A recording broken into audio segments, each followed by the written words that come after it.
20 years of excellence.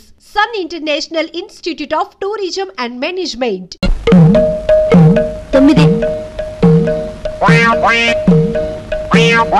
7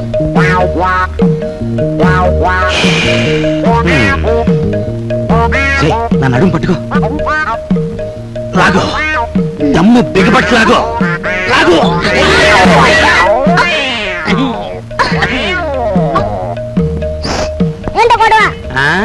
మేమిద్దరం చెడుగుడు ఆడుకుంటున్నాం రా పిల్ల నా కొడక పడక పడక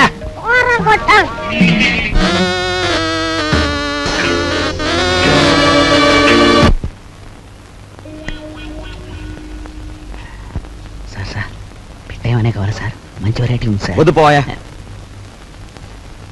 మంచి వెరైటీ సార్ మంచి ఫ్యామిలీ టైప్ ఇంతవరకు బిజినెస్లు కూడా దిగరా ఈ ఊరు పిల్లే సార్ పేరు సరస్వతి సరస్వతి పద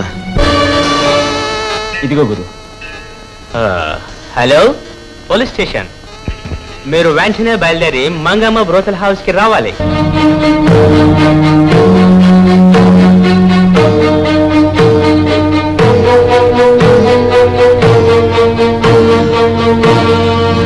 ఈ ఊరు పిల్లన్నావే ఆ అమ్మాయి ఏది సరస్వతి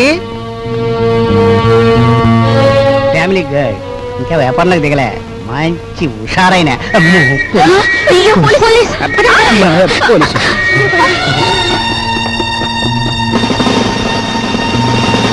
కానిస్టేబుల్స్ ఏమైనా పిల్లగాల్సి వచ్చిందా సార్ నేను అలా సాని కొంపకొచ్చి సహస్రనామాచ్యం చేస్తున్నానంటావా పేరెక్కో వెళ్ళా ఆగు కానిస్టేబుల్స్ రాని ఇది నాకే పోజు కొడుతోంది కానిస్టేబుల్స్ వ్యాన్ ఎక్కించండి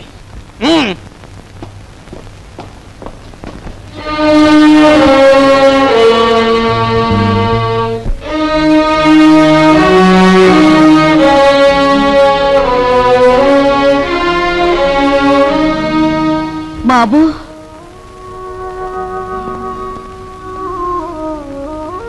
నువ్వెందుకురా ఏదో తప్పు చేసినట్టు తలంచుకుంటావు నీ సుఖం కోసం నువ్వు సాని కొంపకు వెళ్ళలేదని మాకు తెలుసురా నీ సుఖం నువ్వు చూసుకునేవాడివైతే మట్టి పని ఎందుకు చేస్తావు ప్రయాణాన్ని తెగించి 8 రోజులు సైకిల్ ఎందుకు తొక్కుతావు దర్జాగా ఈ అమ్మాయిని పెళ్లి చేసుకుని మహారాజులా బ్రతికేవాడివి బాధపడుకునైనా లోపలికి పద స్నానం చేసి భోంచొద్దు గాని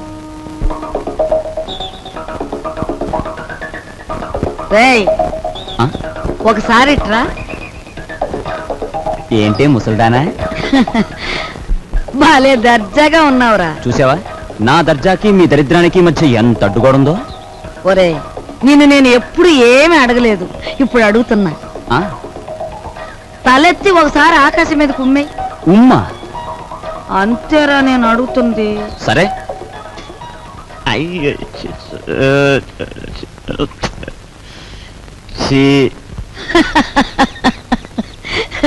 ఒరే ఆకాశం మీద ఉమ్మేయడానికి ప్రయత్నిస్తే అది ఆకాశం మీద పడదు సరికదా తిరిగి వచ్చి నీ ముఖానే పడుతుందని తెలుసుకో పరువు కోసం ప్రాణాలొడ్డే నీ అన్నని ఇంటి పరువు తీసుకెళ్లి పెంట మీద పెట్టి నువ్వు ఏమి చేయలేవని తెలుసు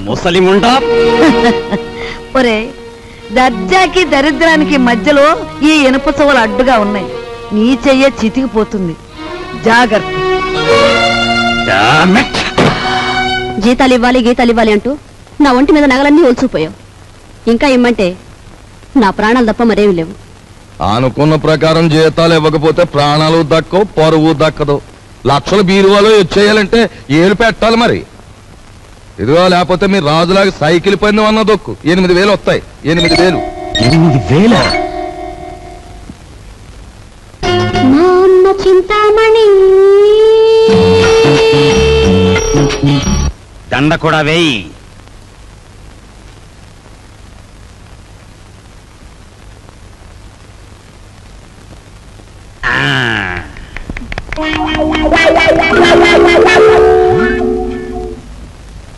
ఏమండి జనం ఎవరు లేరండి గొప్ప గొప్ప సినిమాలు మెల్లిమెల్లిగా పికప్ అవుతాయి ముందు జనం రారు మనకి అంతే నీకెందుకు నేను తొక్కుతాగా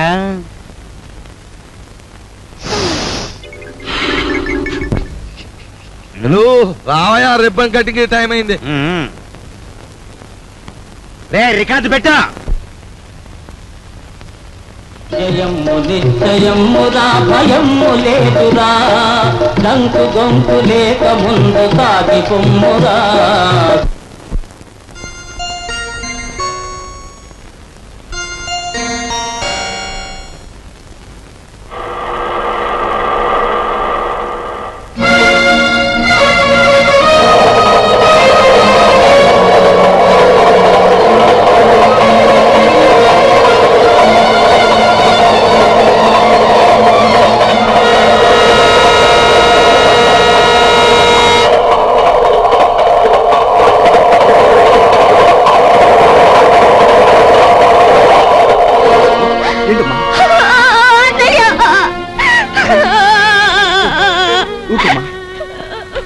ఏం జరిగింది? ఇన్నాళ్ళు ఎక్కడున్నావు? ఆ రోజు నేను ఇంట్లోంచి వెళ్ళిపోయాక పెళ్లి చూపులకు వచ్చిన జయదేవిని కలిశాను. మీ ఇద్దరం కలవడానికి వీలు లేదని వాళ్ళ నాన్న శాసించారు. అందుకని మీ ఇద్దరం గుడిలోకి వెళ్ళి పెళ్లి చేసుకున్నాం.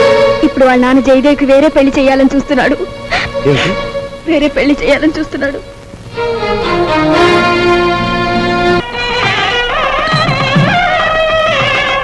రండి బాబు గారు. పెళ్లి కూతురు తండ్రినే ఉండి పోలీసు డ్రెస్సులో వచ్చినందుకు క్షమించాలి. నా కూతురు పెళ్లి అయినా నేను డ్యూటీ నుంచి రిలాక్స్ కాను. నేరస్తుని పట్టుకోవడంలో నేను ఇప్పుడు ఎవర్ రెడీ బ్యాటరీ లాంటి వాడిని దేశానికి తెలియాలి. That's why this dress. ఏ డ్రెస్ లో ఉన్నా మీరు నా కాబోయే వియ్యంకులు, అది నా సంతోషం. మీకు సంతోషం అయితే మాకు సంతోషమే.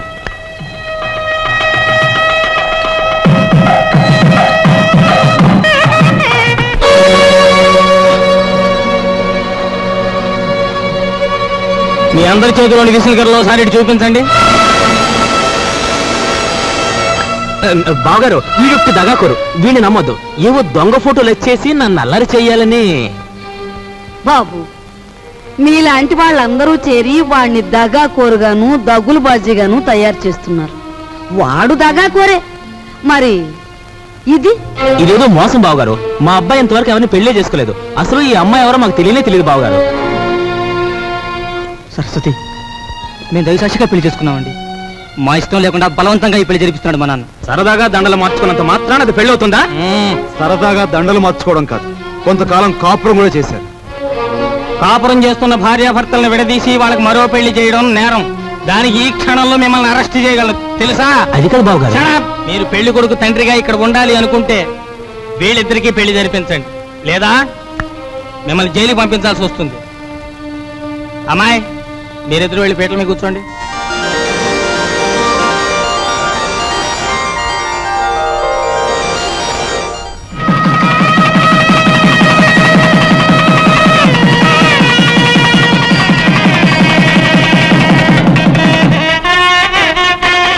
ఒరే నాయనా,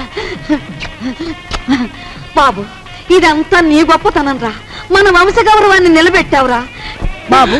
మీ అభిమానానికి కృతజ్ఞుని. నా డ్యూటీ మాత్రం నేను చేశాను. నువ్వెంత మంచివాడు బాబు.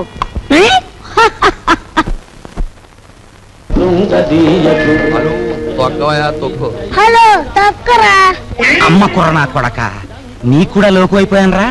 తెల్లారేలోగా నీ నుంచి నీ బాబు నుంచి దొక్కుతాను రా, పేడ వదిలిపోతే. నువ్వు టీ దాగరా.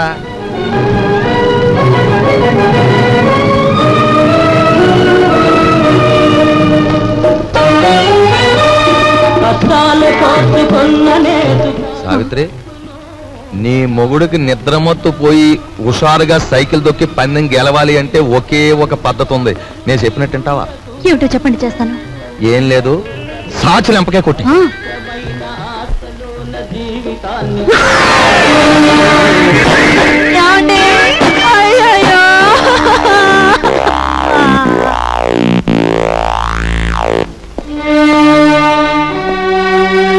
చూడు బ్రదర్, మీ దంపతులిద్దరూ మీ బావగారింట్లో ప్రవేశించి ఆయన చావు కారకులయ్యారు. అందుకే మిమ్మల్ని ఇక్కడికి పిలిపించాను. ఇక్కడ మా ఇంట్లో మా సంపదను దోచుకోవడానికి మీరెన్ని ప్రయత్నాలు చేశారో సాక్ష్యాధారాలున్నాయి. వాటితో మా అమ్మాయి మిమ్మల్ని పోలీసులకు అప్పగించగలదు. కానీ అలా చేస్తే పోయేది ఆ ఇంటి పరువే గనక అలా చేయదలుచుకోలేదు. ఆ నగలివు. ఇదిగోమ్మా. అదిగో మీ ట్రంక్ పెట్టి. ఆ పెట్టెలో ఈ ఇంటికి సంబంధించిన వస్తువులు ఎన్నున్నాయో మాకు బాగా తెలుసు. ఇక నుంచే నాకు గౌరవంగా బ్రతకడం నేర్చుకోండి. అలాగే సార్, మా దారిని మేము వెళ్ళిపోతాం. బ్రతికినంత కాలం మిమ్మల్ని తలుచుకుంటూ బుద్ధిగా బతుకుతాం. మాకు సెలవిప్పించండి. వెళ్ళండి. పదవే.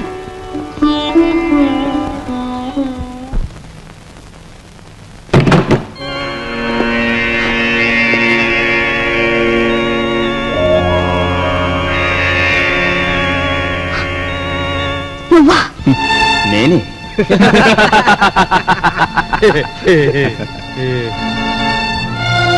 ఆయన చావు బతుకుల్లో ఉన్నారు.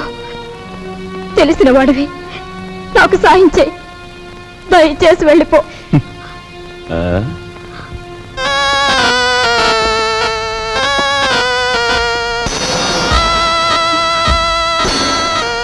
Sorry dear, sorry. నాది ఎన్నాళ్ళ కోరికో. గురు దక్షిణ.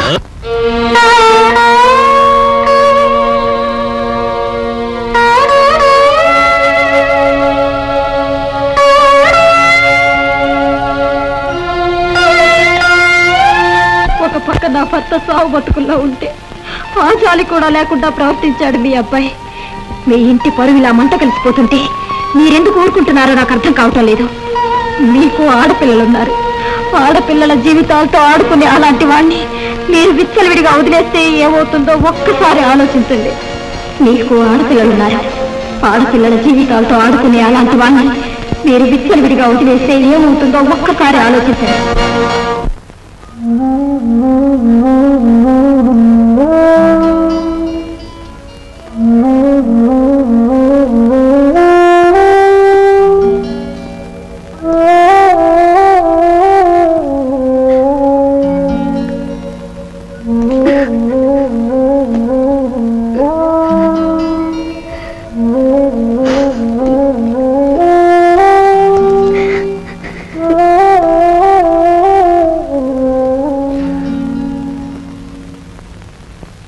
చూడమ్మా, ఈ క్యారేజ్ మా చిన్నబాబుకిచ్చి మీకు ఇష్టమని మీ అమ్మాయి స్వయంగా తయారు చేసింది. ఒక్కటి కూడా వదలకుండా తినమని చెప్పు. తమ్ముడు క్యారేజ్ నేను తీసుకెళ్తాను, నువ్వు పద. ఏమ్మా, ఇన్ని వండి తమ్ముడికే పంపిస్తున్నావు. మేము తినకూడదా? అది కాదు బాబు, అది నాకు తెలుసమ్మా. నాన్నగారు చనిపోయిన దగ్గర నుంచి ఏనాడు పిండి వంటలు చేయను నువ్వు. ఈ వేళ ఇంత శ్రమపడి ఇన్ని వండావంటే ఇదేమిటో ఊహించగలను. చిన్నవాడు వీధిలోకి వెళ్ళి చెయ్యి కూడని ఘోరాలు చేస్తున్నాడు. ఇంటి పరువు బజారుకి ఈడుస్తున్నాడు. అందుకని అలాంటి వాడు చచ్చినా ఒకటే బ్రతికినా ఒకటేనని మనం అనుకుంటాం. తల్లి కదూ, చంపేయడానికే నిర్ణయించుకున్నాం. చూడు తల్లి, వాడు దుర్మార్గుడే కావచ్చు, కానీ వాణ్ణి కనిపించింది మనమమ్మా. చూడు, వాడు ఇవాళ ఇలా తయారయ్యాడంటే దానికి కారణం మన పెంపకం కదూ. అందుకని ముందుగా ఆ విషయం మనం తిని తర్వాత వాడికి పెడదాం. ఏమ్మా? పరువే తన ప్రాణంగా భావించిన మీ అబ్బాయి లాంటి ఉత్తముడికి భారీగా బ్రతికి నేను పరమనీచుడిగా తయారైన మీ మనవుడు చేసే ఘోరాలు భరించలేక వాణ్ణి చంపి నేను చావాలనుకున్నాను. అమ్మా, మన ఇంటి సమస్య మన చావులతో పరిష్కారం కాదు. తమ్ముడిని మార్చడానికి నేను ఉపాయం ఆలోచించాను. ఏమిట్రా అది? చెప్తాను. వాళ్ళు వస్తున్నారు, మీరు బయలుదేరి. వెళ్తామండి. వెళ్తామా? పదా.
పారిపోయిన కుర్రాడెవరు? చంపేస్తాను చెప్పు. నీతో పారిపోయిన ఆ కుర్రాడెవరు? చెప్పవే.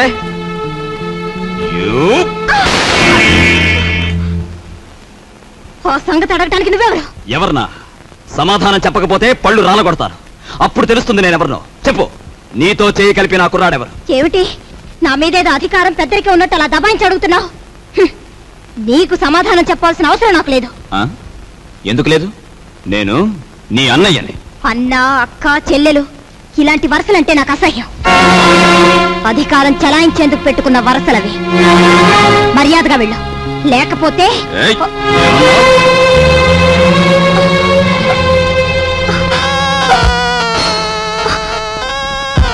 బ్రదర్ బ్రదర్ నువ్వు అన్న మాటలే నీ చెల్లెలు అంటోంది. గ్రేట్. వదిలే అమ్మ, వదిలే.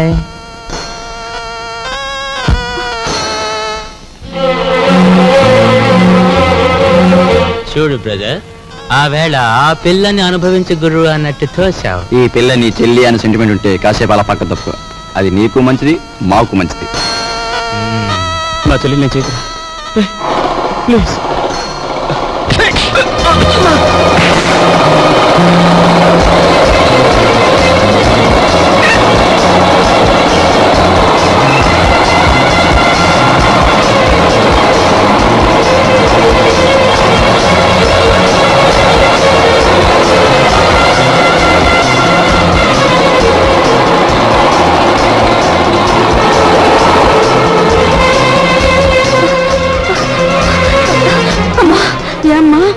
ఒరే బాబు, వాళ్ళు అసలే దుర్మార్గులరా. వాళ్ళు ఏం చేస్తారో ఏమో. కాస్త నువ్వు వెళ్ళు బాబు. నాయనమ్మ, వేడిగా ఉన్నప్పుడు బొగ్గును పట్టుకుంటే చేయి కాలుతుంది, ఆరిపోయాక పట్టుకుంటే మసి అవుతుంది. అలాగే ఆ దుర్మార్గులతో స్నేహమైనా శత్రుత్వమైనా ఎంత ప్రమాదకరమో వాడికి అర్థం కావాలి.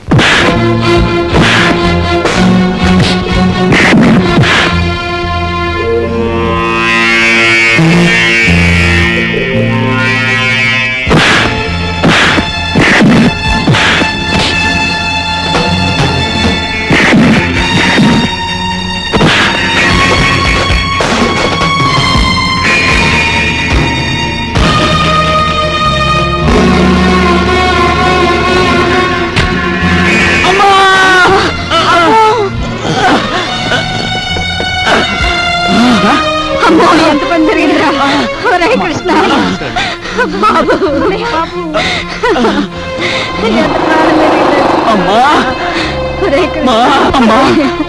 అన్నయ్యని వెళ్ళొద్దో చెప్పమ్మా. అన్నయ్యని చంపేస్తారమ్మా.